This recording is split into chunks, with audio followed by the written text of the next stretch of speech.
Well, good evening, ladies and gentlemen. Everybody, welcome.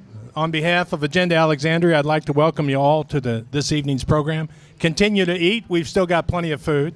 My name is Bob Wood. I'm the president of Agenda Alexandria, and on behalf of the board and the members of Agenda Alexandria, I'd like to welcome all of you to our program tonight. We've got a great one for you, one that's been put together with a great co-directors and co-organizers of a team that's really ready to provide you some great information, insight, and I think spark some good conversation and discussion. It's really a thrill to have this large a crowd here, about as large as we've had, and at least in my experience, but some of the old-timers say we're still pushing for more. And we're very happy that you're part of the program, and indeed you are, because on your table there you've got little notepads with pens, and you can ask questions later on. We'll do the question and answers at the end, and you can ask our fine panel anything you'd like to ask them, and they'll answer anything they choose to answer. So there you are.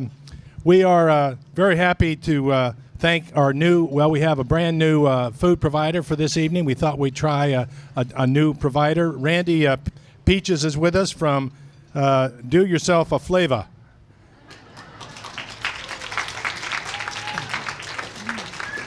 And how's that food? Yes? Yes? I think we have a rousing amen on the food. Congratulations, Randy. He is opening up a new restaurant on the Eastern Shore, I'd like to point out. And so in your travels over there, feel free.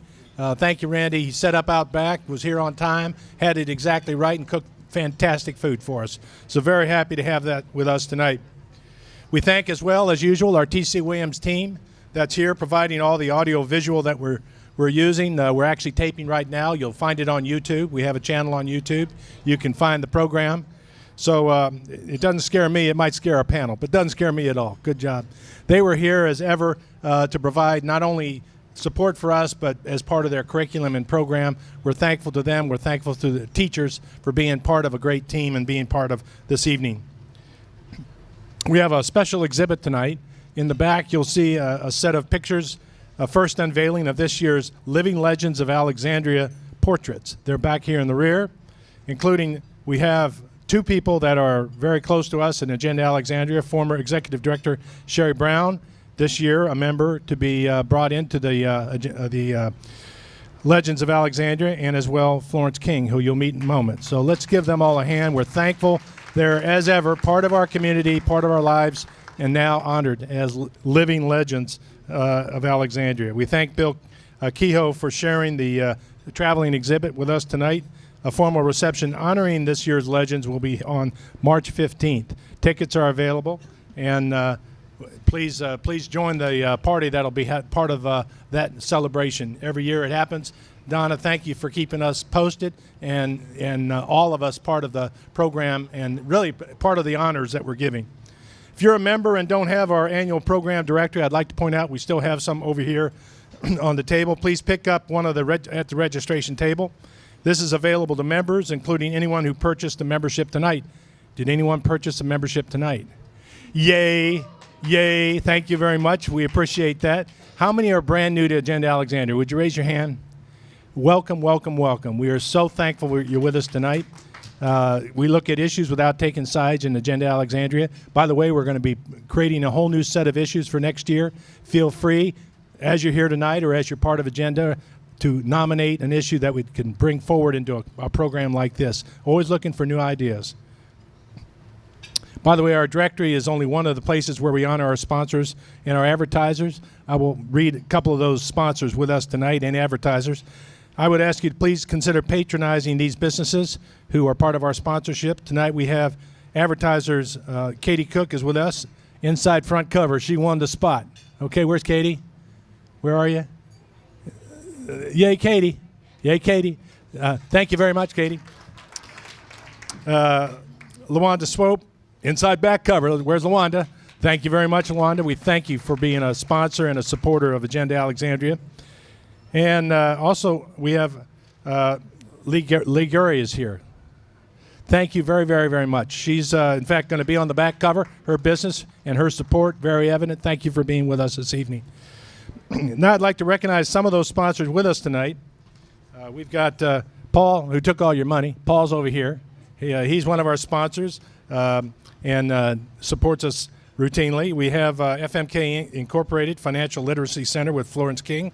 Again, you'll see here this evening. Thank you, Florence. Hoffheimer Security and Captain Token and Magician, Lewis Hoffman. Oh, yes, that's right. Lewis, good to see you.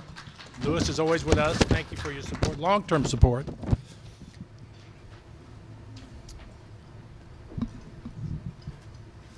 We also have this evening with us Home Air Heating and Air Conditioning, Donna James herself.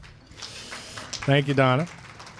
Renner and Company, as ever. I'm just giving them tacit credit. Paul, you're just going to have to raise your hand and say amen. Thank you. We have SunTrust Mortgage, Frank Fannin. Thanks, Frank. Always with us. Synergy Home Care, Janet. Janet's here, certainly. Thank you, Janet, for being with us and supporting as ever. Connie West, thank you for your support.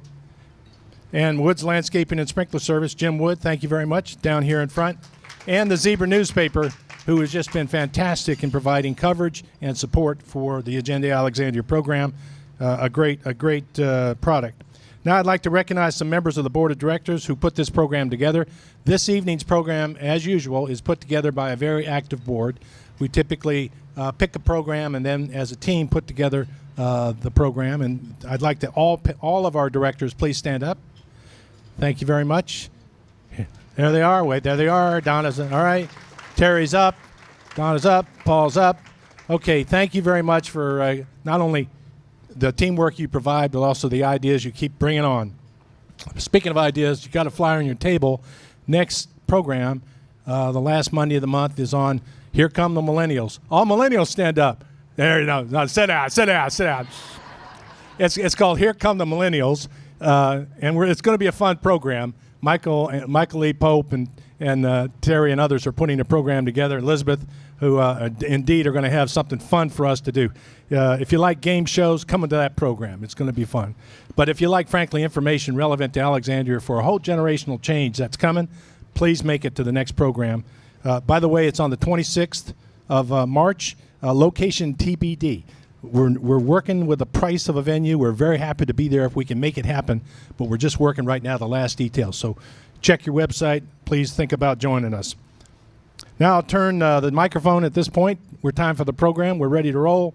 I'd like to turn it over to Mary Francis first to make some further introductions. Mary, come on up, please. One of our co-sponsors.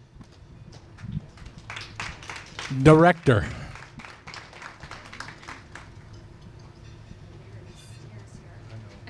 A little bit daunting. It is. Welcome. Can y'all hear me? Is it on? Welcome, everyone. It is my delight this. There we go.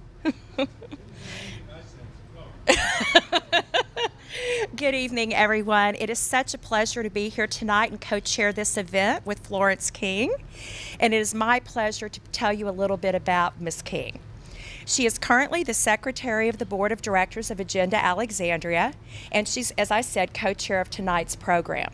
Ms. King is the CEO of FMK Financial Literacy Center, and with that, she brings over 25 years of financial experience to that organization.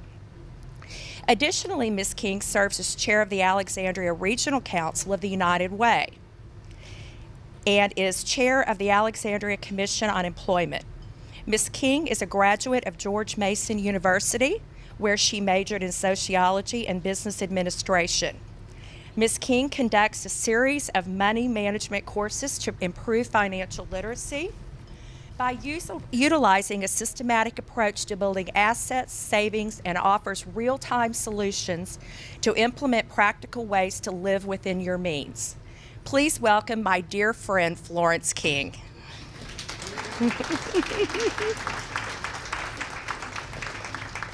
She's a sweetie. Thank you so much. Now, I'm not going to stand out here. I'm standing right behind here because I'm going to be here for a long time. First of all, I didn't hear any one of you welcome the lovely audience tonight, and I just want to welcome you to Agenda Alexandria. Our first order of today, I'm really excited about the program this evening. And the topic of this program is telling the Freedman's story. And what better way to tell that story is with our panel. And so if I could just ask the panel to come up front. And I want you seated in alphabetical order. So we have 4 panelists: Pamela Cressy, Audrey Davis, Louis Hicks, and Jessie MacLeod.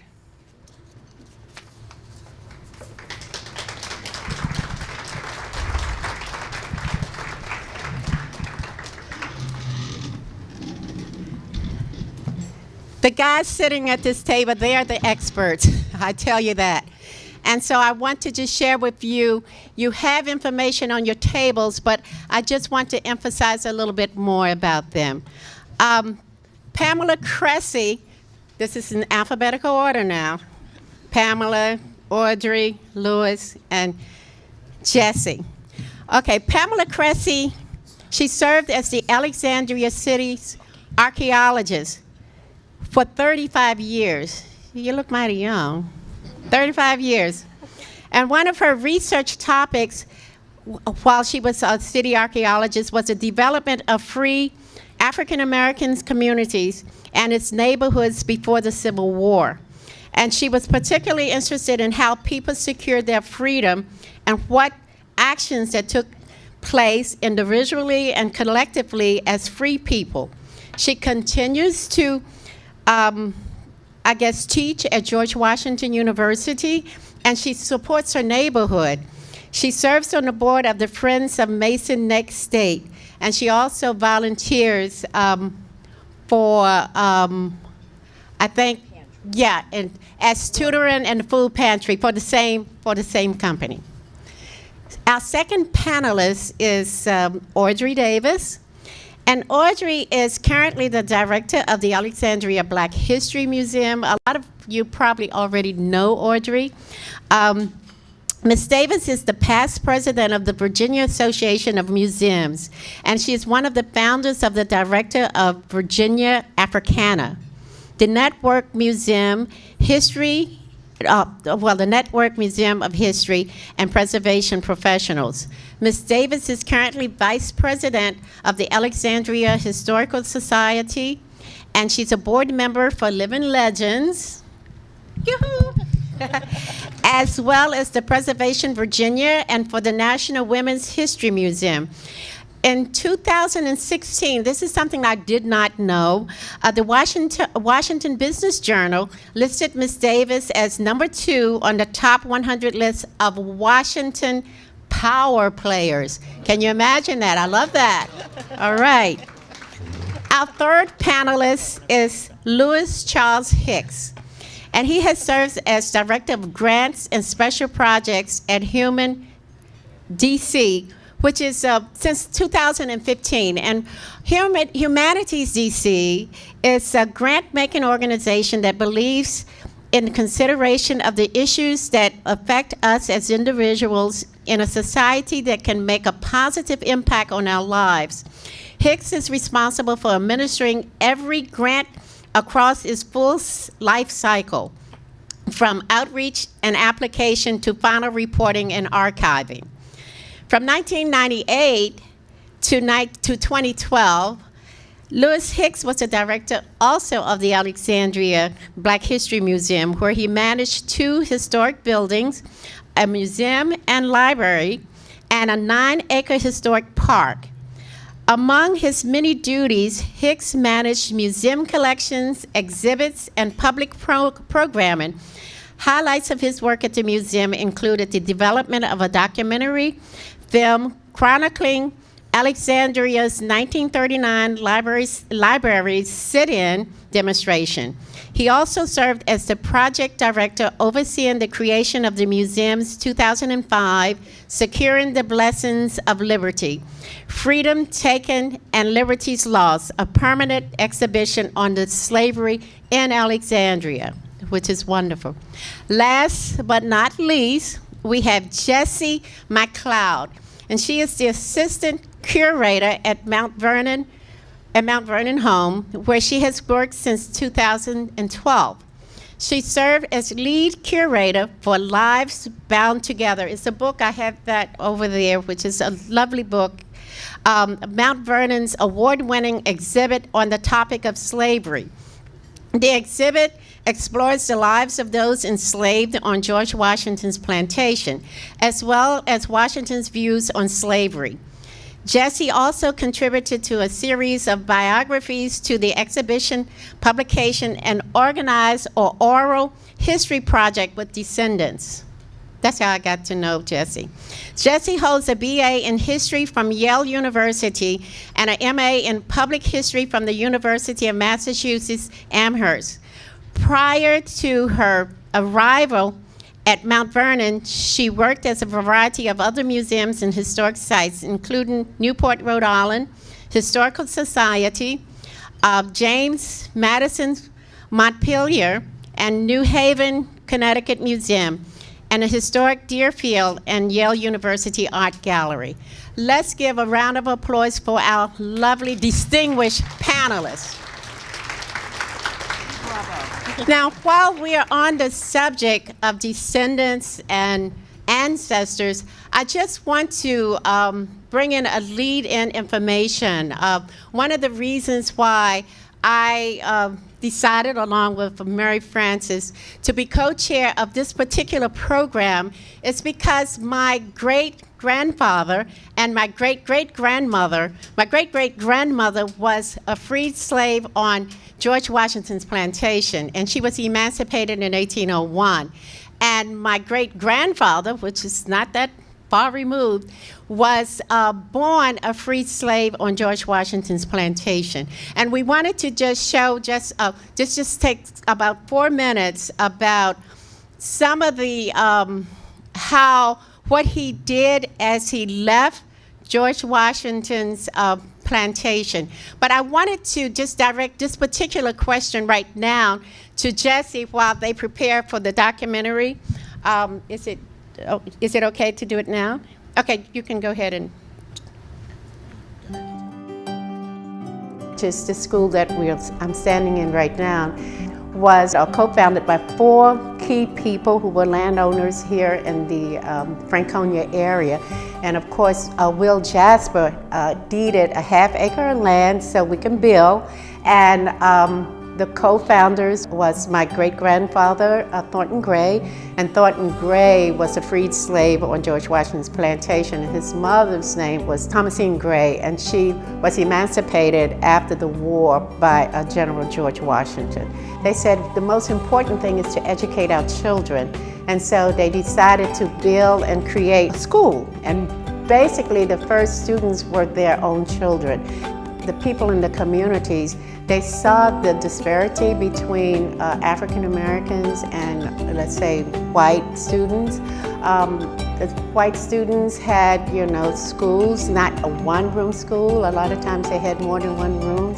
So once they were able to basically be able to read legally, they wanted their children to be able to sit in the classroom and actually be taught, especially the basics or the fundamentals of like reading and writing and math, because they didn't have it, but they wanted their children to have it. So they all pitched in together. They would even bring fruits and vegetables, but they would have a stew that they would actually prepare for the students right here at the school. So it was more like a sense of community because everybody pitched in. They never had a problem, let's say behavior, because they were so excited about getting an education.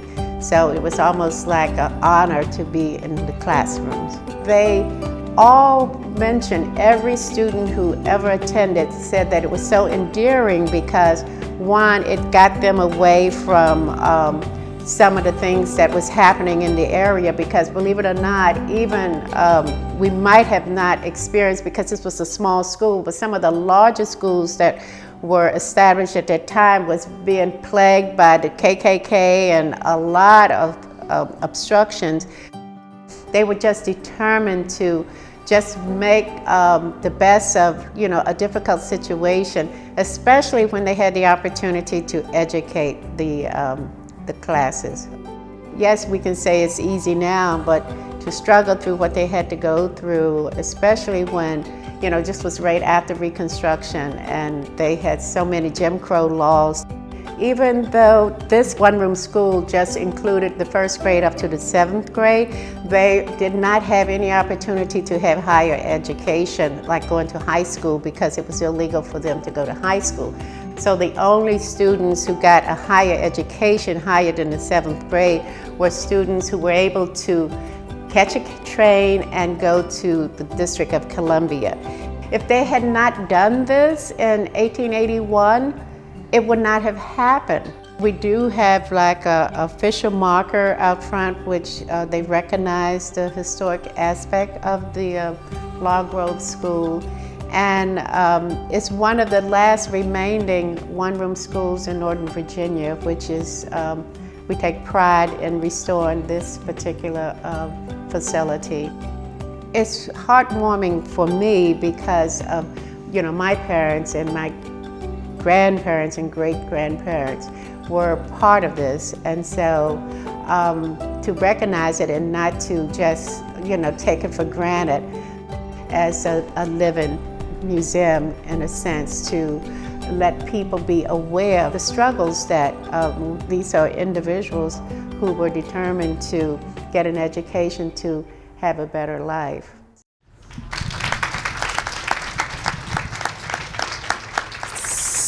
So the first question, and I want to thank Jessie MacLeod. The first question I would like to direct to her is, what normally happens to freed slaves once they are emancipated? Like they live in Mount Vernon home and, on the premises, and all of a sudden you're free and you're let out into the world, let's just say. What normally happens and what was the procedures? Could you just answer that question for me? Sure. So it really depended on the situation. But in the case of Mount Vernon, George Washington died in 1799, and he did choose to put in his will a provision that freed the enslaved people he owned outright. It is a bit of a complicated story because he didn't legally own more than half of the slaves who were at Mount Vernon. They were actually owned by the estate of Martha Washington's first husband. So many of the enslaved people at Mount Vernon were not freed. So it is a complex story. But for those who were freed, the 123 that Washington had the authority to free, some of them did remain on the plantation after George Washington died and even after Martha Washington died. And some of them were elderly. In George Washington's will, he did provide support, financial support, housing, food for those who were too old to support themselves. And that was actually required by Virginia law. If slave owners freed their slaves, they had to provide financial support for those who were children or those who were over age 45, which was considered elderly. 45, okay. And so some... it was a difficult life. And so some people did remain on the plantation. We have records of Washington's executors providing firewood, corn, clothing, shoes to those individuals. Some remained on the plantation not because they were elderly, but because their families actually remained enslaved nearby. So Woodlawn, which many of you are probably familiar with, that was the estate of Nellie Custis, who was Martha Washington's granddaughter. So we know that some individuals who were freed stayed at Mount Vernon so that they could be near their wives or husbands or children that were at that neighboring plantation. And then other individuals settled in nearby communities. We know a number of people went to Alexandria or elsewhere in Fairfax County. We have records of them in the 19th century, and they became really important figures in the community. They founded schools, they founded churches, they helped relatives or friends who remained enslaved escape and hide in certain cases. So there's a really rich history of former Mount Vernon slaves in this area, and they really were critical to that 19th century story in Alexandria. Thank you, Jessie. And I want to pose this question to the three of you, and I'm going to ask Pam first, and then Audrey can answer, and Louis as well. This question is, when when did the term free men come into use? And if you could just answer that, maybe Pamela? Oh, boy. Or either, I get to start? yeah, you get to start. Yeah, that's an interesting question, Florence. Actually, Louis, Audrey, and I worked on that question for years. Okay. It's not a simple one, but, please correct me if research has changed. When we were working with the public committee for the city of Alexandria on the Contraband and Freedman Cemetery on South Washington Street, and deciding what it would be named and how it would be interpreted, this question arose repeatedly, because many people disagreed with the concept and term of contraband. And some people were, I would say, definite about not using that. And other people were very definite about using the term contraband. So we went through newspaper accounts and various archival sources. And it appears that the actual using the term Freedman as two words or one word comes about towards the middle to the end of the Civil War. So one could become a free African American, but I didn't see, at least in terms of the Civil War, people using the term freedmen. But you could secure your freedom legally in a variety of ways. And that was done through a court document, a deed. So people were purchased with deeds like real estate and also freed through that. So that would give you the actual document that you had a legal status as free, did not make you a citizen, did not give you voting rights. But in Alexandria, you could purchase property, run a business, be a member of a church. Do you Very want to add good. to that? I think Pam can you hear me? I think Pam did an excellent job of answering that, but just to add on, and one thing I did want to mention that's a little bit off topic, and I wasn't sure if even Florence knew, but if you go home tonight and you Google Andrews Gazette, the Gazette that comes out through Andrews Air Force Base, and it goes to all of the bases, on the front page of their new Gazette, they have an article on the Laurel Grove School. So it's a front page article. So Google that tonight when you go home. And just piggybacking on what Pam was saying, I'm sorry, getting a little reverb. Just one of the terms, and she mentioned it, and I don't know if many people in the audience are familiar with it, but the term contraband. And the contraband term arises in May of 1861 in the Hampton Roads area at Fort Monroe, where you have General Benjamin Franklin Butler confronted with 3 male slaves who came to him seeking asylum. And he thinks about it, and according to the laws of the time, the Fugitive Slave Law of 1850, he should have sent these 3 men back to their Confederate masters, but the men knew, the slaves who were seeking asylum knew that their masters were going to send them further south to work for the Confederacy, and they didn't want to leave their families. Well, Butler thought about it, and he was a lawyer, and he thought, well, why should I send them back? They're only going to work for the Confederate Army against me, so why don't I keep them as contraband of war and have them work for the Union? They can have their freedom temporarily, and if the Union wins, they have full freedom. They can live independently. They can earn a wage. And so you see this happen in May of 1861, and we're a Union stronghold here in Alexandria, also occupied in May of 1861, and you see an influx of contraband coming here, seeking freedom.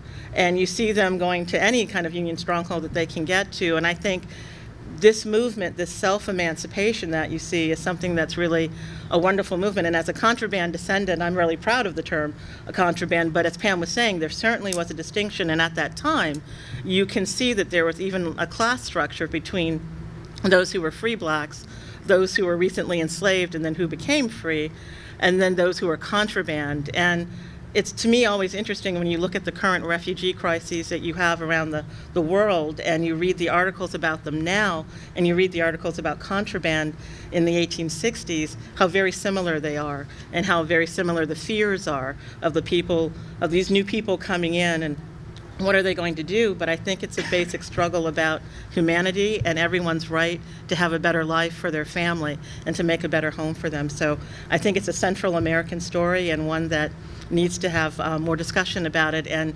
Butler's decision now is also being reevaluated because by bringing these contraband into the Union cause, it said that the contraband labor, not only later by the USCT, the United States Colored Troops, but by the women and children who worked for the Union cause, that it probably hastened the end of the war. So I think it's a really important story. Thank you, Audrey. I'm going to ask another question for Louis. How can we make history alive and interesting about the history of slaves? I think one of the reasons that history generally is not alive for people is because it's irrelevant. I always tell the story about coming from Texas. I was not someone that knew very much about, where it related to me. I was taught about the Alamo, about George Washington, and other people that are very familiar in this area. But for me as a black person, I was not represented in textbooks. So for me, it was like reading a fantasy, reading Fun with Dick and Jane or Run, See Spot. None of those things really mattered. There was no way that I had any way of connecting or making a broader story. And I think by preparing a fuller story, some people wonder why we still celebrate Black History Month. And it's because our history was not included in the wider story. That's one of the reasons that African American museums were created, to give a larger story. And as you see with the advent and the opening of the National African American Museum, that museum has given a fuller story to help place a context so that people understand in a broader sense. One of the reasons we created Securing the Blessings of Liberty, I walked into the Alexandria Black History Museum as a new museum director. I didn't have a clue of what the history of Alexandria was and how black people got here. So one of my tasks was to poll the staff, understand from them what had been done in the past. There were bits and pieces of stories, but not a full narrative. And our history doesn't just start here in the US. It started beyond that. We were never taught that enslavement was a part of our history. It was always just a paragraph in one chapter in a history book, but never a full story where we understood. So the short, sweet answer is to give a broader context to history so that it's relevant for people, so that they understand it's not just people in the history books. Everybody makes history, even through your own histories and talking to your parents. You have a history that connects with things like George Washington. Thank you so much. Jessie, would you want to elaborate on that? Yeah, so I agree, of course, with everything Louis said, and I just wanted to add, I think connecting history to the stories of individual people is key to making it relevant and making it interesting and exciting and relatable. So one thing that we did in the exhibition that opened at Mount Vernon, which is focused on the story of slavery but does trace it into the 19th century, looking at what happened to people afterwards. But one thing that we did was we included silhouettes of 19 individual people, and each one of those is associated with a touch screen that allows visitors to explore that person's biography in more detail. So we're not just talking about slavery in the abstract. We're talking about Caroline Branham, who was a housemaid and a seamstress, who was a mother, who was a wife, who didn't receive her freedom at George Washington's death. And by connecting that story to this one specific person, visitors really get a sense of their humanity, get a sense of the arc of their life, of the choices that they had to make within their specific situation. And I think it really helps people connect with that larger history in a much more effective way. Very good. Yes, you want to elaborate on that? This is a great question. I think when we were brainstorming beforehand, I think Louis, everybody talked about how to make it alive. And I just wanted to share with you the most current experience I had the last 2 weekends at Freedom House. And to me, this is history coming not just alive, but being discussed. I want to put a plug in for places, real places, of going to them and immersing yourself. Now, where do you do that? So we have Mount Vernon.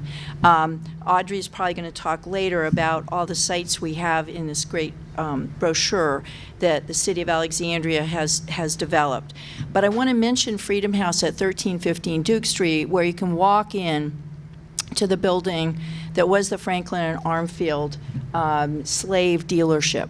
And because the Northern Virginia Urban League purchased the building and renamed it Freedom House, and then raised, more than $250,000 in order to have a museum designed in the basement. This is a tremendous community statement that this was done. And now it's been opened by the City of Alexandria on weekends, and it was open over February, and now will continue to be. Mid to late March, we hope to expand the hours to Yeah, they were 4 open days a before, week. but yes, Yeah, now. we hope to do 1 to 5, Thursday through Sunday. Right. So I really encourage you. We had many people, about 150 or so every day, people bringing their children, their grandchildren, not knowing what they're going to find, and people coming from out of town, and people from across the street that never knew it was there. And one of the best part of it was sitting in this larger room where we talked about overview, but then people coming back and talking. And to me, that's one of the strongest ways is to discuss it, to get it out. What do you think? What do you feel? Whatever. And ask those questions, because the reality, if we'll ever know it, of what happened in the past is not the stereotype.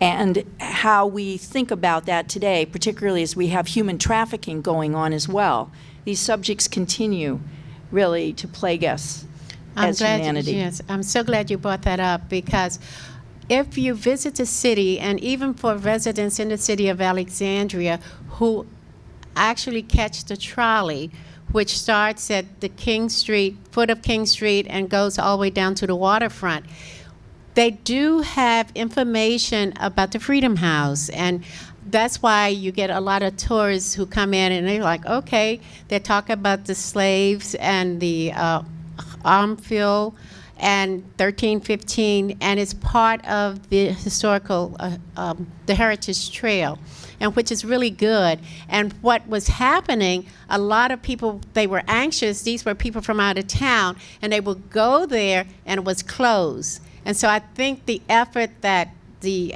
City of Alexandria now, what they're doing now is partnering with the Freedom House so they can have more hours open, because people will walk and go there because they were interested in it. They have a marker and everything, but now it's really, I am so glad you brought that up, because it really is very important now, because people can see that aspect of it. And downstairs, you know, they have docents now, but downstairs is phenomenal, because they even have on the walls like the price that a person would pay for a slave.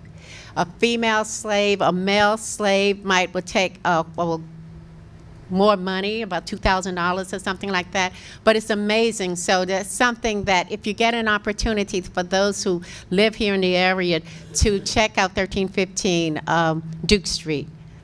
So I have another question, and of course, Pamela, we will start with you, because this is dealing with the African American cemeteries. And what are the controversies, and how are they discovered, and how are they protected now? They have a new bill being considered by the General Assembly, is that correct? Audrey, why don't you speak about Maybe that? Audrey Do wanted you to. wanna talk about that? Because I don't know about it.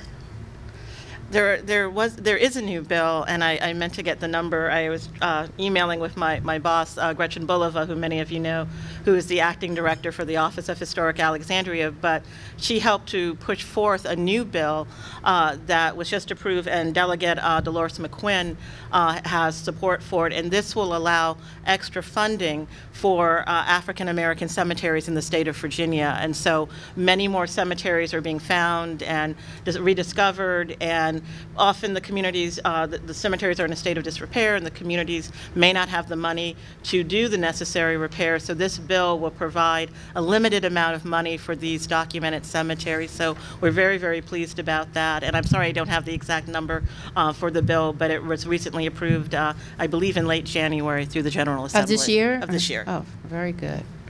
Florence, I'd like to add a couple of thoughts about that.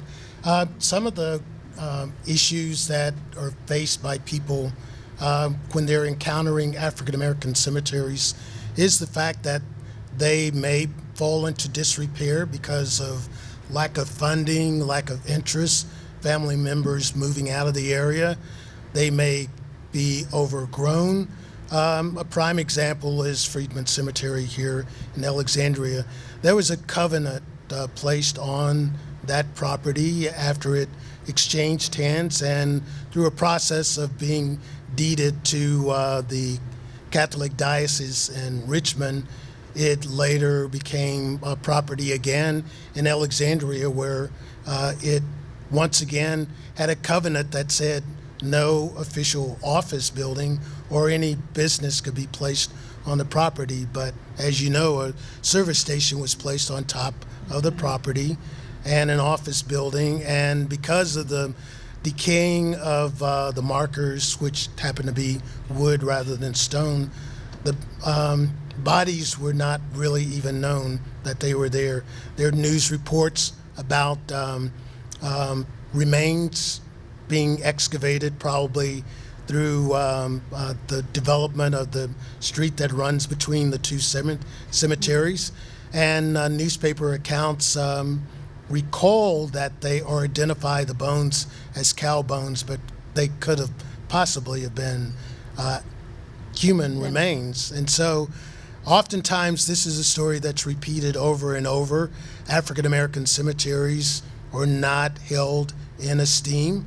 It's a property that either through eminent domain could easily be taken over by a city government because it lies in a very prominent tract.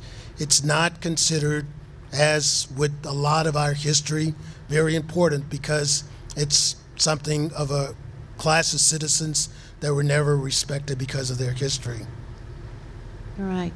And could you just elaborate on maybe some of the grave sites on Washington's home, plantation, and cemeteries? Yeah, so we've encountered this at Mount Vernon, certainly not the development part of it, because of course as a historic site we have been protected from that, but we do have a slave cemetery on the plantation, on the estate, and it was forgotten and grown over for many decades. There was a marker placed there in 1929 by the Mount Vernon Ladies Association, noting that it was the site of the cemetery. That was grown over, and it wasn't rediscovered until the 1980s, at which point a Washington Post reporter and a group of concerned citizens really made an effort to get the institution to recognize that it was the site of a cemetery and it was a sacred space. And in 1983, they placed a memorial at the site of the slave cemetery, which many of you have likely seen. It's near George Washington's tomb. And actually about 4 years ago, they began doing an archaeological survey at the site. And the goal of that survey is to identify the location, number, and orientation of the grave shafts. So they're not planning to excavate any human remains. That's one issue that archaeologists do encounter when they're working in cemeteries. For now, they're just going about 6 inches into the soil so that they can identify the outline of the grave shafts. And so far, they've discovered more than 70 graves, about a third of which are of children. So it's been a really powerful project, and it's not finished. They're planning to continue work over the next few years because there are portions of the cemetery that they know were used that they haven't yet explored. And it's actually a project that anybody can volunteer to help with. So if you're interested, let me know, and I brought a couple brochures as well. But that's been a really powerful project to rediscover this space that was incredibly sacred to the enslaved community and the free community, because we do know that certain people did come back to be buried there.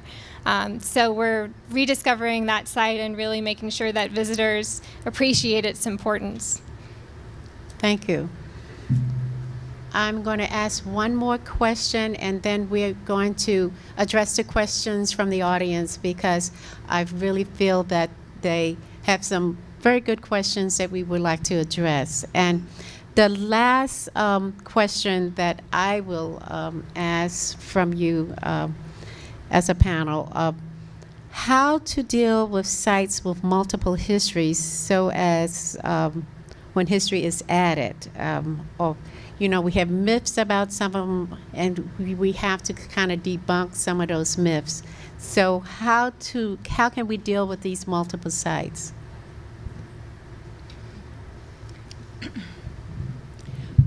Well, the most recent example in Alexandria is Fort Ward Park. I think you're all familiar with Fort Ward on Braddock Road, and its major interpretation, in fact, why it was turned into a city park, the purpose behind the park, was to preserve and reconstruct and honor the fortification that's there, Fort Ward, and to create a museum about Civil War history. In the 1990s, the city archaeologists went back to excavate in Fort Ward after first doing the archaeology there in 1965. So in 1995, we went back for a 30-year anniversary to dig at Fort Ward, and people said, well, why you bother working at Fort Ward? There's a fort. Why look for more? And, well, archaeologists, we're by nature doubting Thomases. So we always look, and we are always happy to be surprised and find things. So as we were excavating, it was true, there wasn't a lot of Civil War artifacts, but we found artifacts relating to people's daily life, residences, plates and cups and teacups, things like that. And one of our volunteers, Pat Knock, started doing research on deeds and found out that right after the Civil War, the Fort Ward, as we now know it, which was just open land without anything on it, across from the seminary, had African Americans living on it and owning the land. And large parcels of land, like 10 acres, finally, after generations, got honed down to very few. So where there were originally maybe 4, 5, 6 owners, I think at the end there were like 43 owners. There were so many teeny little lots. But in essence, Fort Ward Park and some of the area beyond it has been an African American community since right after the Civil War. So now there's a multiple history that wasn't interpreted, and now became a working group to decide, well, what do you do? How do you look? We know that there was a cemetery there associated with a standing church that's still operational today, but there was oral history, there were memories of people living today, that there could be other gravestones and residential structures. So it's a matter of how do you do archaeology over 40 acres? And even using radar, side scanning radar, resistivity, these methods, you can't be sure what you're going to find until you actually dig it and ground truth it. And that's the difficulty with so much land. So over time, you work on it and you stop any kinds of development, any new trails or activities and water fountains, whatever, that could do damage and create interpretation. And Audrey has the brochure for Fort Ward, and interpretive signs have been put up, and more interpretive planning is doing. So the question is bringing the fullest history to bear. That's very good. Did you want to elaborate on that? I just wanted to follow up on what Pam was saying, because we have some members of the Fort community who are in the audience, Carol and Brenda, and they have been working, the descendants have been working tirelessly to rediscover, to not rediscover, but to make that history prominent, because when you say making history alive, you also have to look at the historical record, because if you read the official record, these homes were taken by eminent domain and the Sanitary Commission because they weren't suitable homes. But when you look at the pictures, these photographs are of 3- and 4-story homes that are well-built homes, solid homes that were taken away from this community. And so it's partly, I mean, it's the archaeology, it's the descendants having a voice in the interpretation of the site, and the descendants are coming together with Civil War historians. We've had a number of meetings. We have a design firm, Design Minds, who are creating an interpretive plan, and there will be another public meeting to show the results from a recent survey that have gone out. So it now can become part of a community project, and we can focus on this history that was forgotten, but not by the descendants, because they're always talking about this history and their families always knew this history, but now we get a chance to share it with more people. And another example of the multi-use site, of course, is, a perfect example is not only our site, the museum, the Black History Museum, because part of our building used to be in the 1940s library, segregated library, Robert Robinson Library, that many people in the community remember using because it was the only library that they could use for many years. And now it forms the historic anchor of our building. So it has an adaptive reuse. And then you look at Freedom House, where this building that, when you look at even the first slave owners, Franklin and Armfield, who owned that building or worked out of that building between 1828 and 1836, when Isaac Franklin, who handled the part of the business in the deeper South, in Natchez and in New Orleans, when he died in 1836, he was worth the equivalent of $40 million. And 2% in 1831 of all commercial credit from the Second United States Bank was extended to Franklin and Armfield for their business. So this was an incredibly lucrative business based on the backs of men, women, and children who had no voice and had no say for many, many years about where they were going to go, what they were going to do. So I think it's a perfect ending for this building that the Urban League, an organization about African American empowerment, is the owner of this national and locally important historic site. I just wanted to add one quick element to Florence's question. When I first came to Alexandria, I worked as an intern helping to pack up the Friendship Firehouse. And around that, there's a myth that George Washington donated the fire engine to put out fires in the early life of that house. Well, one way that you deal with that, which we eventually found out through research was a myth, is debunk the myth by telling the story of what it was initially, and then how you went about to debunk the myth, and then place it into a context of why myths are created and understand what reinforces folklore as well as what truth supports the facts, and help people understand how you get to the bottom of the truth by doing research. Thank you so much. That's a very good point. So what we're going to do is address some of the questions from the audience. And so I have a couple. Okay. Well, I'm going to try to address all of them. Now, here's one which I thought was quite interesting. And I'm hoping that I'm reading it right. They said Alfred Street Baptist Church was composed of free men and established in 1814, and only several blocks away from the infamous slave traders on Duke Street. How could this church survive in such a terrible environment? Can someone tell me that? I can almost answer. Okay, very good. Thanks for bringing up the geographical proximity. I think Alexandria is a complete paradox historically as a city. We had some of the most active and legally free African Americans probably in Virginia or the South, and we had the most infamous actions of slavery through the true slave dealers that we had. And what Alfred Street Baptist Church was situated in the Bottoms neighborhood that started as early as the 1790s. And it was eventually almost connected to the east with Hayti that started soon thereafter. There was also another neighborhood that I've never found the name. The reason we have the names is from oral history of people telling us the names. But there was another one just west of 1315 Duke Street, but just up right in almost where Shiloh is and right around West Street. When we did the research to find these people, which you can thank the tax collector for telling us all this, so when you pay your taxes, be really happy that all of this information is being noted down door to door. We know that in the case of Hayti, the people who owned the land and started renting and then selling to free blacks were Quakers.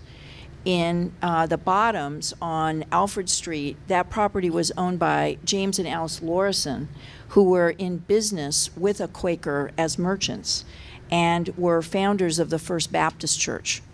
And then the little area that I don't know the name that was out west, up by where the 1315 Duke Street is located, it was owned by, that land was owned and then sold by George Gilpin, who surveyed the city, but he was from a Quaker family.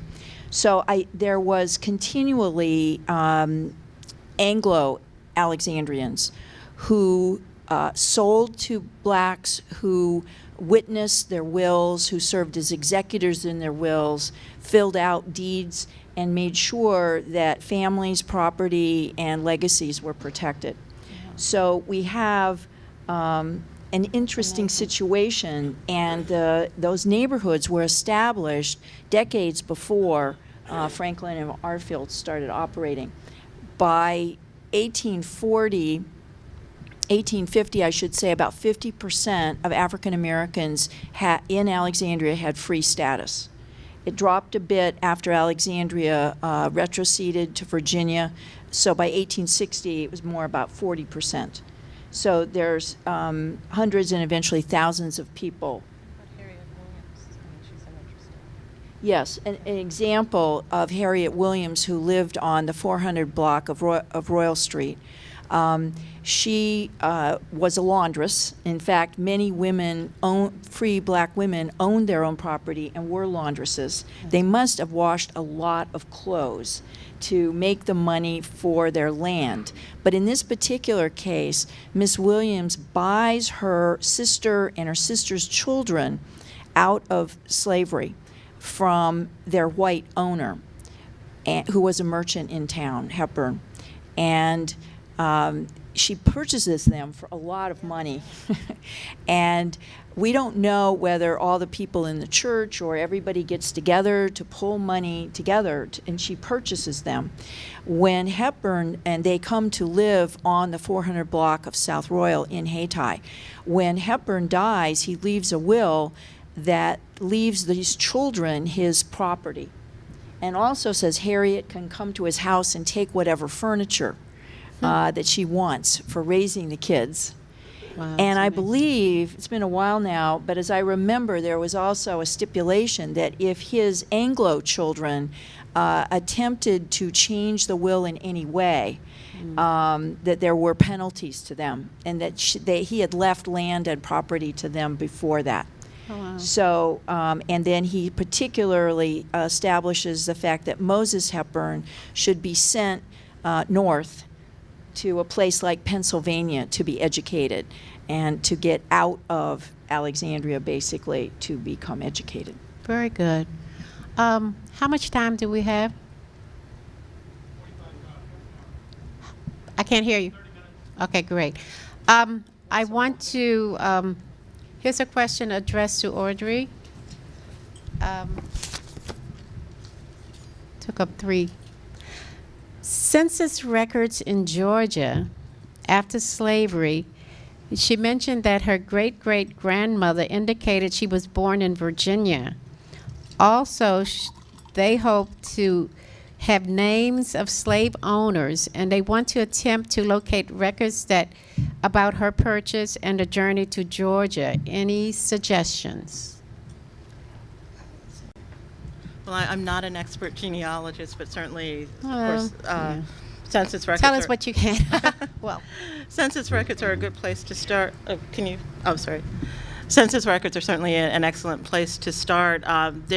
We in Alexandria are very fortunate that we have a wonderful genealogist, Shar Makargo Ba, who has done a lot of research not only with African American descendants at Freedman Cemetery, but she's now got a current column in the Alexandria Gazette on Thursdays. But I also, and one of the lessons I've learned from Shar, who's done a lot of classes with us, is looking at not only, say, the census records, but looking at the newspapers from the period, looking at to see if you find any hint of a family member that might be mentioned in a local newspaper, looking at not only your own personal story, but what's the broader history that's going on at the time you're looking at for your family? Is there a reason why they might be migrating to a certain area? Looking at if you know who they were owned by, looking at more of the family records for the owner. And that can sometimes tell you a bit more about your family members. Also looking at inventories as well to trace your family lineage. And Pam may have some other suggestions for genealogy other than census records.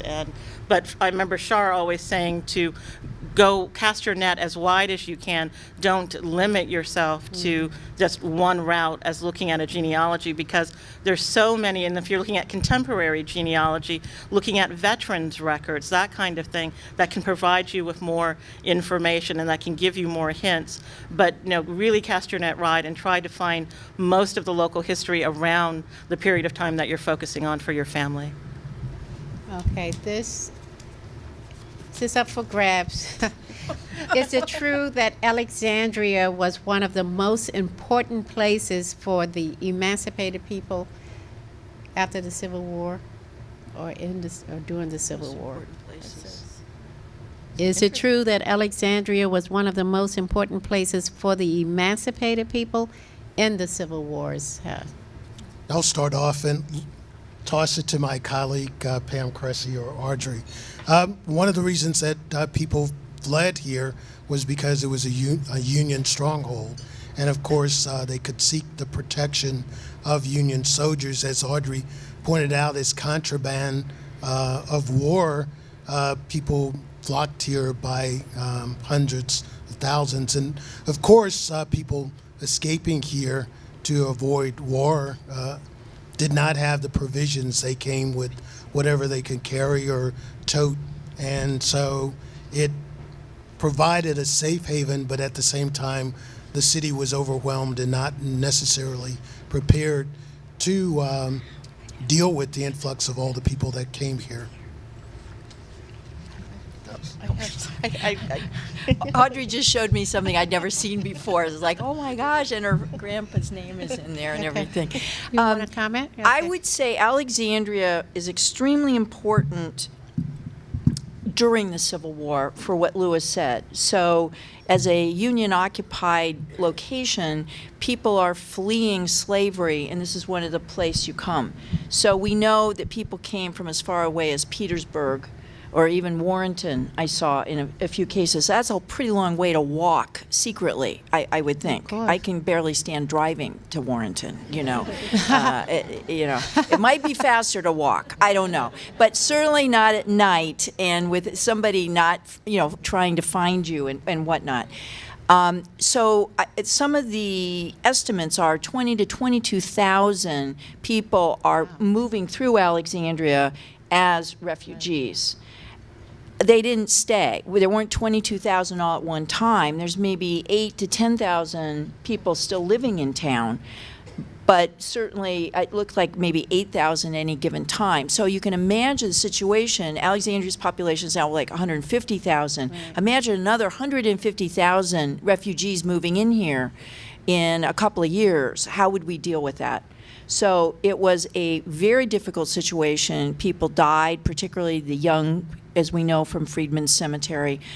People were not inoculated with smallpox until much later, the Freedmen, but we know the Army and others were. After the Civil War, which I think the question was, I really don't know how significant or how important Alexandria was, because people kept moving north, and a lot of people, the military even moved people that came into Alexandria out west and put them on plantations to work. So you weren't emancipated because you got to Alexandria. In fact, you had a legal dilemma. You weren't anything. Right. You just were. And the first emancipation happened for the District of Columbia, but Alexandria wasn't included in that. So we really had to wait for a 13th Amendment, I think, for full emancipation. So people are constantly moving into Alexandria and back out again. But we could follow some of the people who are in the Civil War records through into the 19th and I think as early as the 20th century. And then there's families that we know today that are still in Alexandria. I just wanted to piggyback on just a couple of new things. I was just showing Pam this document that was the proceedings of the Convention of the Colored People of Virginia, held in the city of Alexandria on August 2nd, 3rd, 4th, and 5th in 1865. So this was done after Lincoln's assassination, and many African American leaders from around the state come here. And this document that we have, courtesy of Dave Kavanaugh, who's done a lot of research and many people know is a local historian, found this document. And for me, it's interesting because my great-great-great-grandfather was here attending the meeting from Hampton and representing Hampton as a former slave and contraband. But I bring it up to say that we are always finding new discoveries and new things that lead us to reevaluate our history and what we find out. And one thing that has come up recently that I think is really amazing, and I hope that we're maybe going to have a program about this, there is a gentleman in Chicago who has a large 19th century photo album. And on the wooden cover of the photo album, it says, "To His Excellency, President Abraham Lincoln, from the colored citizens of Alexandria." And it's in private hands. The gentleman does not want his name used, but he's allowed us to see inside the album and some of the photographs. So they're standard carte de visite of Civil War generals, of course the president, but they're pages of pictures of African Americans from Alexandria that we have no name for.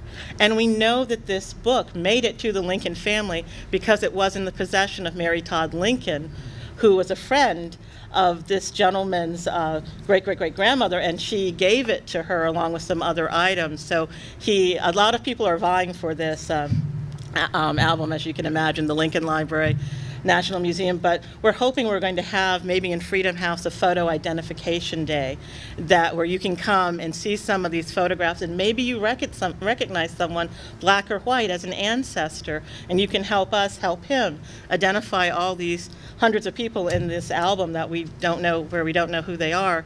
But I say this to say we always find, there are always new discoveries, and I think for Alexandria, we're kind of in an interesting position being so close to the capital, and where we might not have been a hub for emancipation, we certainly were an important part of the emancipation story.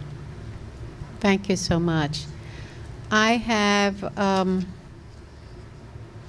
question addressed to Mrs. King. It's two, which is me, Ms. King, which I'm going to, it's two questions, and I'm going to read the questions, answer the first one, and I want Jessie to elaborate on the rest of them. The first question is, as a descendant of George Washington's Mount Vernon, do you continue to enjoy the network or camaraderie of fellow descendants? And are many still in the area? Now, the Log Grove School, Phyllis Ford is the president and founder of this school that's on Beulah Street in Fairfax County, and she's supposed to have been here tonight, but she did not make it. But she is a descendant, and if you looked at the documentary of the Jaspers, they were not freed slaves, but they were enslaved at George Washington's plantation. So she went to high school with me, so I keep in touch with Phyllis, and so and she was one of the main people, but we had some relatives of the Carrolls, and it was like four, if you notice, the Braxtons and the Carrolls, and Diane Braxton is another descendant of one of the freed slaves whose father was one of the founders of the Log Grove School. And that school as well is open on the weekends. The museum, it's the Lagos School Museum now, and which you can come and visit. And the second half of that, I want Jessie to actually elaborate on not only my great-grandfather, but my great-great-grandmother and what she did find in at Mount Vernon, some of the siblings, which I did not know, and then about Thornton Gray's grave. So.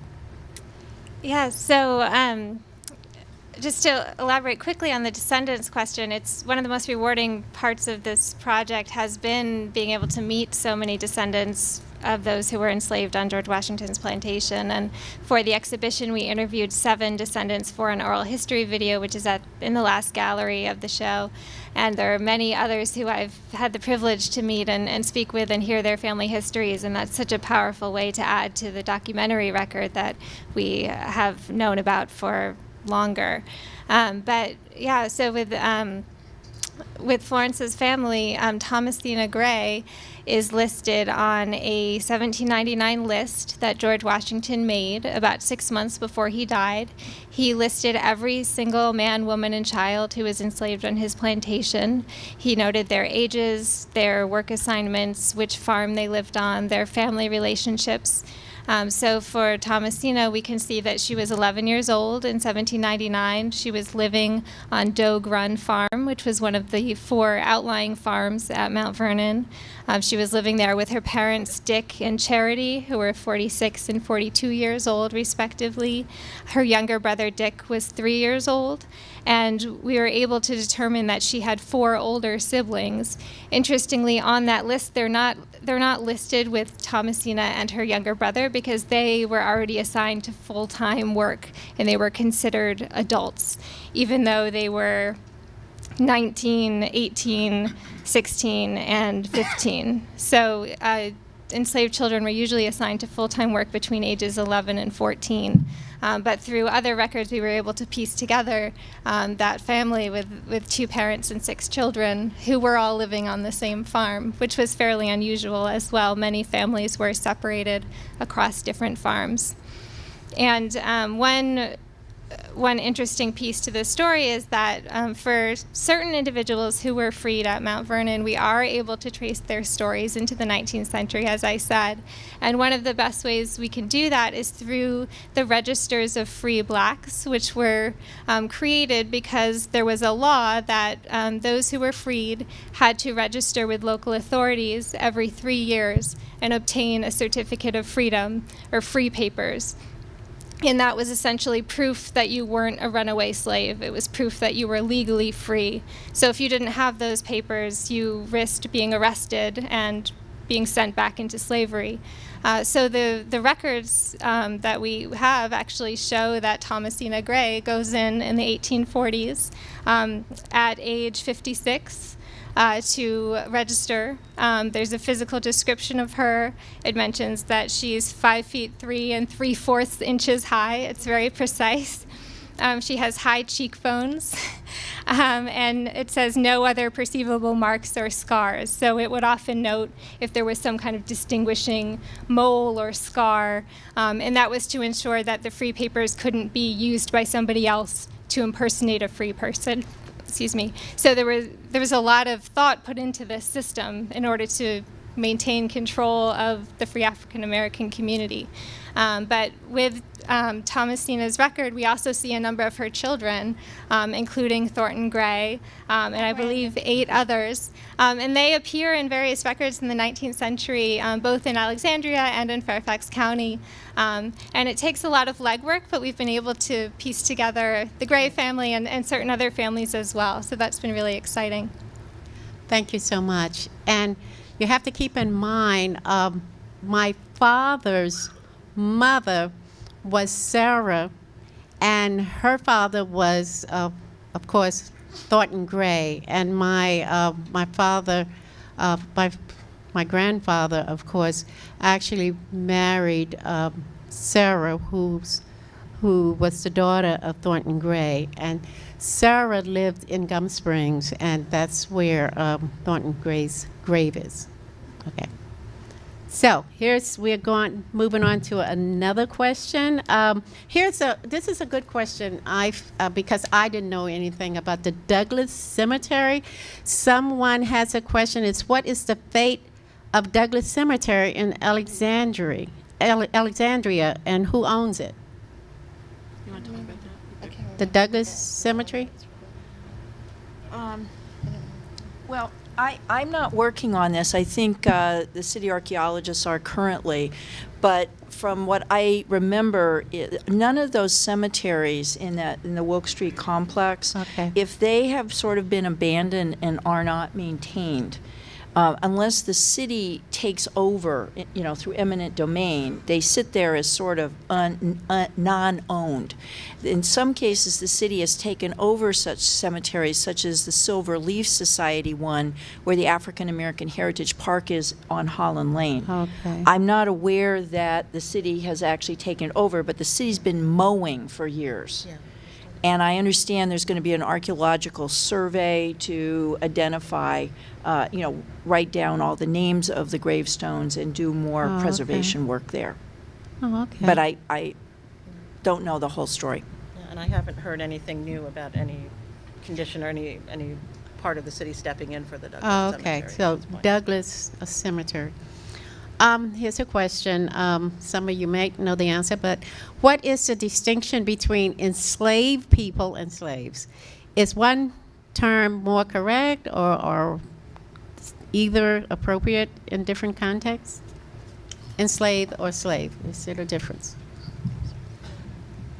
That's a term that's kind of under debate, and most scholars prefer to use the term enslaved because it refers to the fact that people were taken against their will. They were not necessarily willingly to place themselves into a state of enslavement. So it's a term that people use to not soften it, but to give you a better understanding that this is not a state that people willingly went into, but it's a state that they were forcibly placed in, and gives you a broader context so that you don't willingly think that they were complacent, they were happy-go-lucky, they were treated well, but they were enslaved.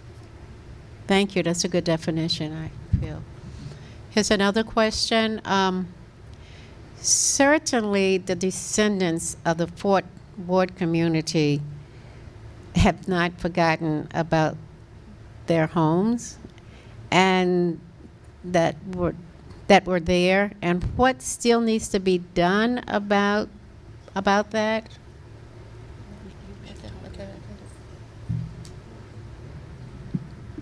I think I mentioned earlier that we are now working with the design firms for a comprehensive interpretive plan that not only interprets the fort as part of the defenses of Washington, but also gives equal due to the African American descendants who had homes there on the fort and whose homes were taken away. So that certainly is progressing, and I think that you'll see a more balanced portrayal of this site.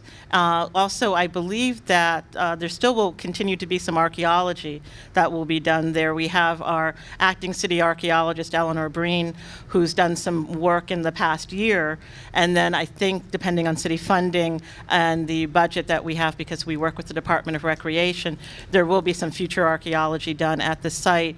And then we hope, I believe, I know by at least the mid part of 2019, we should, or even by the end of 2018, we will have a new brochure for the fort. We may have some apps that will be used at the fort too, to aid in interpretation. And then hopefully in a couple of more years, we will have a new detailed exhibition that will talk equally about the Civil War history, but also the descendant history. That's very important. And if you haven't been out there lately, there are markers that are there about the African American community, but those markers will also be updated as well. So it's always evolving, and so I encourage you with any of our sites in the city of Alexandria, don't just visit once, please keep visiting our sites, because the history evolves and changes, and we're not static buildings. We hope to not be static buildings, but we hope to to continue to tell this fascinating history. And one of the things that I think makes Alexandria so extraordinary, and that is the tagline for our Convention and Visitors Association, is that we have real history. You don't have to see reproduction. You have the real building. We have the real artifacts. So this is something I think that we can be proud of as a city, that we really can tell the story from the colonial era to the 21st century. We have it all here in Alexandria. It's in our backgrounds. It's in your attics. Go through your photo albums. Go through your history. What do you have hidden that you'd like to share with us? Because certainly there are more stories that need to be told. Great. Thank you. That's a good answer to that. Here's a question. It's very small print. I hope I'm reading it right. What percentage of Americans can trace their family back to a slave? And about what percentage back to owners of slaves? Or can you do that? I think it varies for. Do you want to take? All right. I can take it. Let's say what percentage of Alexandrians? I don't know. It said Americans. Okay, but. You know, I don't know that I can speak to percentages. I know that many families can certainly trace their history back a fair amount. I mean, if you're paying attention to your relatives, listening to oral histories that are incredibly important, that give you a background, I think that, you know, I can't speak to percentages here, but I think many of us who are African American certainly know a lot about our slave history, or a lot of us are getting more interested. I think people like Henry Louis Gates and his program that you've seen on PBS has certainly spurred interest. DNA testing has spurred interest. You have people like food historian Michael Twitty, who was recently here in Alexandria, in his book, The Cooking Gene, that's not only combining DNA research, but also African American foodways research. I mean, one of the things that's really difficult for us is that African Americans as a people were not valued. So unless you were lucky enough to be able to read and write and could document your own story, your records, unless you were in an inventory or in a census record, don't reflect your history. One way we're lucky in Alexandria with our Contraband and Freedman Cemetery is the fact that this cemetery was created because the contraband coming into the city created a humanitarian crisis for us here. And so the military needed to step in at some point and create a burial ground. And so we have a Reverend Albert Gladwin who initially starts keeping a ledger of those people who die at the Contraband Cemetery. So he has the first and the last name, their age, where they died when he knew it, and what they died of. He also included births and marriages and everyday information, sort of hardware that had to be bought and purchased for coffins.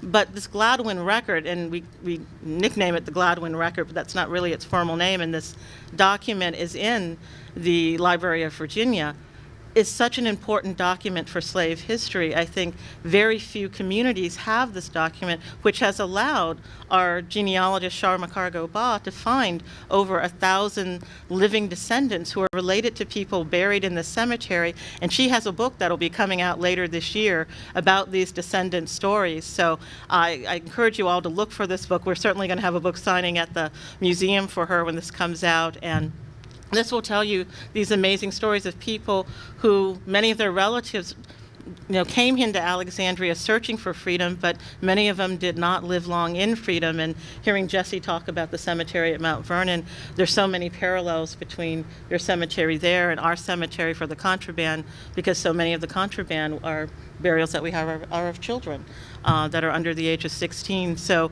I think in Alexandria we're fortunate, but I think it's really going to be very hard to ever put hard percentages on what people can find out. But I think there's now greater research and people are uncovering more new history every day. Thank you. Here's a question, and I'm thinking that based on what Lewis had mentioned about when he came from Texas here, about some of the textbooks didn't cover a lot of our African American history or slavery. The question is, could you describe the progress that educators are making in schools as it pertains to African American history? Sure. In a number of ways, the educational system is improving. And in some cases, in my home state, they're taking a step backwards where they're rewriting history. But generally, overall, I think because we've moved to a place where we have African American studies, the father of Black history, Right, Carter G. Woodson, made it a household thing where you had lay historians get interested in preserving and writing history. We have a number of scholars that are writing specifically on African American history. The Association for the Study of African American Life, a shameless plug, I'm a member, Yes. creates Lovely a luncheon annual, on Saturday. yes, creates an annual conference, usually in the fall, September to October, where they bring together both lay historians as well as scholars to talk about African American history. So I think we've gone a long way, but I think we still have a much further to go because it's still not integrated. I'm not even sure it has become a integral part of the Alexandria school system. We looked at the standards of learning to only be dismayed that the African American history was only one segment of the 4th grade standards of learning, which that's shameless in the fact that it should permeate the entire curriculum from 1st grade to 12th grade. So as far as we've gone, we still have a long way to go. I agree. Do you want to comment, Jessie? Yeah. So some of you may have seen a few weeks ago there was an NPR story about a report that the Southern Poverty Law Center, their Teaching Tolerance project, put out, and it was basically an assessment of the state of teaching slavery in America, and the results were fairly abysmal. That the main important topics were not being taught or not being taught Right. well in most States. states. And they have a really wonderful website where they've put together recommendations for a framework for excellence in teaching slavery. And it's really wonderful, really simply laid out, but full of incredibly good information. So if anybody's interested in that or has somebody they would want to send that to, I'd encourage you to look it up. It's the Teaching Tolerance Frameworks on Teaching Slavery. If you Google that, you should be able to find it. And it's teaching tolerance? Okay, great. Yeah. Thank you. We have about 3 more questions that we're going to address, and we're going to close out for the evening. Here's a question. Where did the import of slaves, oh, no, it says not where, but when did the import of slaves end in the U.S.? 1808 was the end of the 1808? transatlantic. Wasn't it? Okay. Yeah, transatlantic. Yeah. And next to the last question, oh yeah, this is, okay. What is the future of the Freedom House, and could it become part of the Black History Museum? Okay. Well, right now, Right now, we started in February, being open on Saturdays from 1 to 5, and this is part of a 9-month pilot program sanctioned by our city manager and council.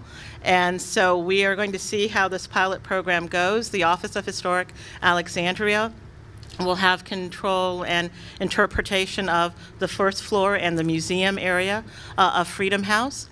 The Northern Virginia Urban League will still continue to conduct business as usual on the upper floors, and we found so far that our partnership has been really fantastic, that we've enjoyed working with them, and that we've been learning a lot more about the Urban League, and they've been learning a lot more about the history, because sometimes when you live with something for a long time, you tend not to really see it. Right. And I think that a lot of their board members are now seeing certainly the value of this museum and the public demand to want to see this museum and to see the history. So we're going to keep going with museum tours and programming through the end of September. After that, the city council, city manager will reevaluate the collaboration, and we hope that we'll continue to do this work with them. And then one day, if this building does happen to become part of the Office of Historic Alexandria and the Black History Museum, we certainly would be honored to care for that legacy, because it is such an important building, not only locally but nationally, to the story of our slave trade in America. That's good news. And this is the last question.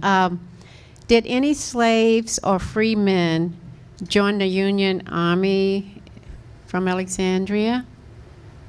I can tell you right now, my grandfather joined the Union, was part of the Union Army, so I can answer that for, yes. Can someone give her a mic? A black battalion. That was out of Fort Ward, was it? Oh, from Boston? 54. Okay. Yeah, the Massachusetts 54th. Yes, The 54th. yes.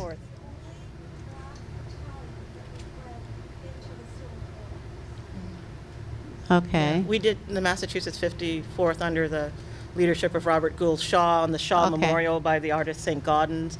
Many people remember the movie Glory, which also told the Right. story of that. But to me, one of the more interesting stories, and a picture that we have recently by a gentleman named Charles Joyce, is a picture of about 12 African-American United States colored troops that were recuperating at the Louverture Hospital here in Alexandria. And the person who took the photograph actually had the foresight to write the first and last name of every man in that photograph in the order that they're standing. So Charles Joyce has done extensive genealogy, and he knows what happened to every single man in that photograph after the war. And many of these men were actually injured at the Battle of the Crater. And one of the things that these men also participated in is that their signatures are on this petition that I believe was 1864, with over 443 soldiers who were recuperating or at the Contraband barracks, and they write a petition to the military because their compatriots who died were being buried in the Contraband cemetery, and they felt like okay. that was sort That's of a true, pauper's yeah. grave. And they wanted these men to be reinterred in Soldiers Cemetery or the Alexandria Cemetery. So they write this petition saying, you know, we have cheerfully served That's on the right. battlefields of war with our white brothers. And what they wanted was an accordance in death, of a dignified death. And we actually think this picture of these 12, 13 men were actually probably the honor guard for these men now going into the Contraband Cemetery. So it's a beautiful photograph, but I think we also can look at this action, and I think Pam has said this, as an early civil rights action in Right. Alexandria, an organized civil rights action by African Americans. So I sort of see us as having two very early organized civil rights actions, the petition in 1864 and the sit-in in 1939. So I think that's another feather in our cap for African American civil rights here in the city. That sure did come up in the steering committee when we were meeting for the Freedman Cemetery. Ms. Pepper, you were on that steering committee, I remember that. And how the veterans felt that, you know, they didn't want to be called contraband because they served in the Union War. So, but anyway, thank you, and I appreciate your patience. Florence, could I say one? Oh, Audrey has one last thing, and I'm going to hand it over to our president. Just one last quick thing. If you are interested in either a fort brochure or Remarkable and Courageous Journey, I do have some at my seat, and I'm happy to share these with you. And they're great journals to give you an idea of the comprehensive scope of African American history in our city. Let's give Florence a hand, too. Well, we may not have gotten to all of your questions. You did? Okay. On behalf of the audience, on behalf of Agenda Alexandria, thank you for the time, talent, and professional insights you provided. Very, very helpful to us. You know, having a sense of place is important, and Alexandria, with this sort of presentation, reminds us of this sense of place called Alexandria. We're awfully happy that you were able to share those insights. You know, you don't need to read a book on history in Alexandria, just take a walk. And so we are so glad that you were able to point out parts of that walk. Freedom House, absolutely wonderful institution. and it wasn't always safe now with the kind of government backing we have and the kind of volunteers and support. So there are elements of our fabric that are always at risk in the history of Alexandria. So happy we could bring this chapter to you. We have a couple things to do right before we close. I wanted to point out first, there's a card in the back, a tribute that talks to Honorable Patsy Tyser, a tribute that's Monday, March 19th, some details on that up at the Masonic Temple, Masonic Memorial. So please, if you can, take a look at that. It's in the back. Pick that up before you go. We also have a raffle that some of you took part in. Donna has a basket on her arm, and I can tell you that the prize is right here. The prize is 2 copies and admission to George Washington's home, Mount Vernon, Lives Bound Together, a wonderful book that presents this story in pictorial and written form. Thank you very much for making it available to us. So we're going to have someone draw the prize here. Let's see. Best question right there in the middle. Right there. You get to draw it.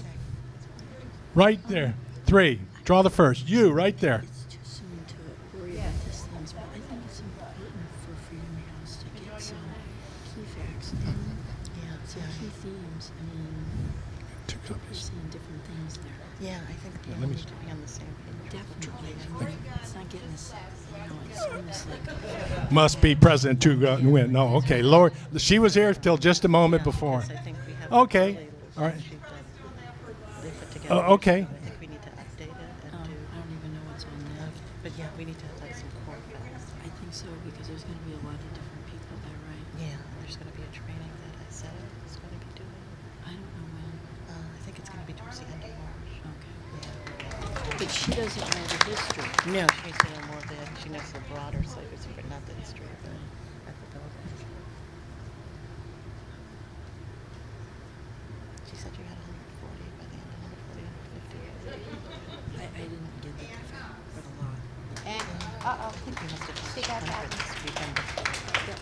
But that was huge, because it was different feel. So. I didn't even see you last Yeah, Saturday because you never got out from down there. yeah.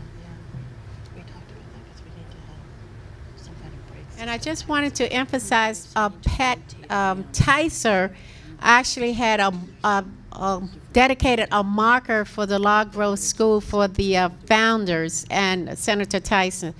And that is where Kingstown is right now. And so I have to applaud her when she was Senator Tyser. And so I will definitely come to her tribute at the Masonic Temple. Thank you, Bob. All right, and we've got the books for sale at $20 in the back. We have several more copies of that book. Now, a reminder that the next program, March 26th, it'll be on Here Come the Millennials, another chapter, a little more fresh perhaps, but equally exciting and interesting. Once again, let's thank our panel. Thank all of you. Thank our T.C. William gang. By the way, I would point out, you didn't know it, but a bad accident at that intersection, and our cooks went down and helped people out of the cars. So they were in the middle of a lot of lights back there, so not only good food, but good Samaritans. Let's hear it for them again. Okay, ladies and gentlemen, please be safe going home. Donna, I think I've done all of your long tasks she gives me to do, and I think it's a time for us to take a break. Thank the panel. Come on up and ask questions if you didn't get yours answered. Thank you.